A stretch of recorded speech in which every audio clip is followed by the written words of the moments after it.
Hello friends, welcome to Kochu kitchen. இன்னைக்கு நம்ம ரொம்ப சாஃப்ட் அண்ட் டேஸ்டியான பீஃப் குழம்பு எப்படி வைக்கிறதுன்னு பார்க்கலாம்.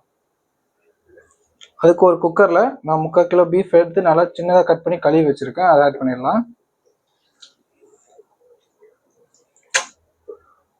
அப்புறம் ஒரு 2 தக்காளி, 4 வெங்காயம், 2 பச்சை மிளகாய் கட் பண்ணி வச்சுருக்கேன். இதை குக்கரில் ஆட் பண்ணிடலாம்.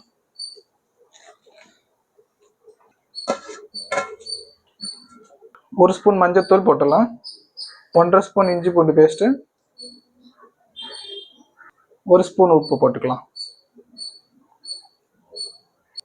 இப்போ இதை நல்லா நம்ம மிக்ஸ் பண்ணிக்கலாம். நல்லா கலந்து விட்டுருவோம்.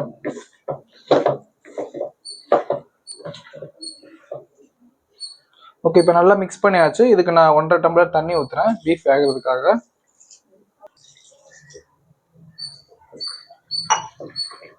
நல்லா கிளறி விட்டாச்சு. இப்போ நம்ம இதை குக்கரை மூடி வச்சுட்டு ஒரு 25 விசில் போல வைக்கலாம் பீஃப் வேகிறதுக்கு.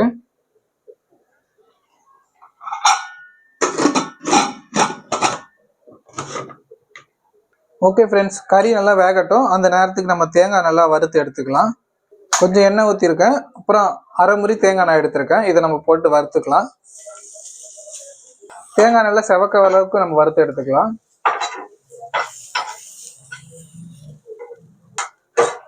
இப்போ தேங்காய் நல்லா செவக்க வதக்கியாச்சு. இப்போ இதை நம்ம எடுத்து வச்சுக்கலாம். ஓகே ஃப்ரெண்ட்ஸ், தேங்காய் வறுத்து எடுத்ததுக்கு அப்புறமா நம்ம கொஞ்சம் ஒரு கடாயில் சோம்பு, பட்டை, ஏலக்காய், கிராம்பு எடுத்திருக்கேன். இது கொஞ்சம் நம்ம நல்லா வறுத்து எடுத்துக்கலாம். நம்ம வறுத்து வச்சிருந்த தேங்காய், அப்புறம் வறுத்திருந்த சோம்பு, பட்டை, ஏலக்காய் அது எல்லாத்தையும் மிக்சி ஜாரில் போட்டிருக்கேன். இது நம்ம வந்து நல்லா சாஃப்டாக நைஸாக அரைச்சி எடுத்துக்கலாம். ஓகே, இப்போ ஒரு கடாயில் கொஞ்சம் எண்ணெய் ஊற்றியாச்சு. இப்போ அதுக்கு வந்து நான் 3 ஸ்பூன் மிளகாத்தூள், 6 ஸ்பூன் தனியாத்தூள் எடுத்திருக்கேன். இதை போட்டுட்டு நல்லா கிண்டிக்கலாம். நல்லா வறுத்துடலாம் மிளகா தனியாவை. மசாலா கொஞ்சம் செவக்கிற அளவுக்கு கொஞ்சம் வறுத்துக்கலாம். இப்போ நல்லா செவக்க வதக்கியாச்சு. இப்போ நம்ம வேக வச்சு வச்சிருக்க கறியை வந்து கொட்டிடலாம்.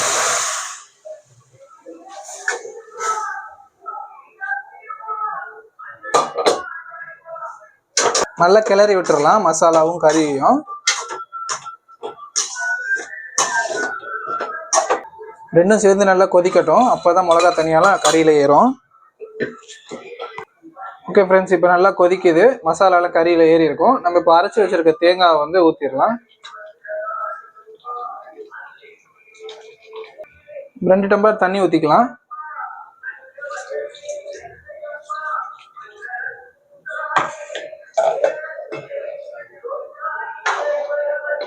அப்படியே நல்லா கிளறி விட்டுருவோம்.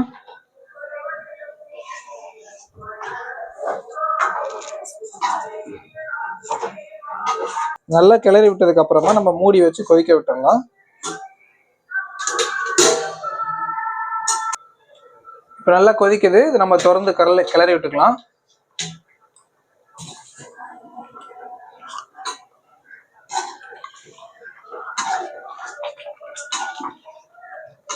அடி பிடிக்காம நல்லா கிளறி விட்டுருவோம்.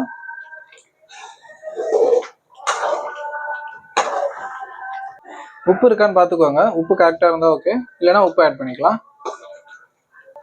ஓகே, நல்லா கொதிக்குது. நம்ம திரும்ப மூடி வச்சிடலாம். தண்ணி நல்லா வத்துற அளவுக்கு ஒரு மூடி வச்சிடலாம். அப்படியே கொதிக்கட்டும். ஓகே ஃப்ரெண்ட்ஸ், இப்போ நல்லா வத்தி வந்துருச்சு. மசாலா எல்லாம் கறியில் நல்லா ஏறி இருக்கும். இப்போ நம்ம கொஞ்சம் கொத்தமல்லி போட்டுக்கலாம். இது நல்லா கிளறி விட்டுப்போம். கடுகு, கருவேப்பிலை தாளிச்சு இதில் ஊற்றிடலாம். நல்லா கிளறி விட்டுட்டு இறக்கி வச்சிடலாம். அவ்வளோதான் ஃப்ரெண்ட்ஸ், ரொம்ப சாஃப்ட் அண்ட் ருசியான பீஃப் குழம்பு ரெடி ஆயிடுச்சு. இந்த வீடியோ உங்களுக்கு பிடிச்சிருந்தா லைக் பண்ணுங்கள். எங்கள் சேனலுக்கு சப்ஸ்கிரைப் பண்ணுங்கள். தேங்க்யூ.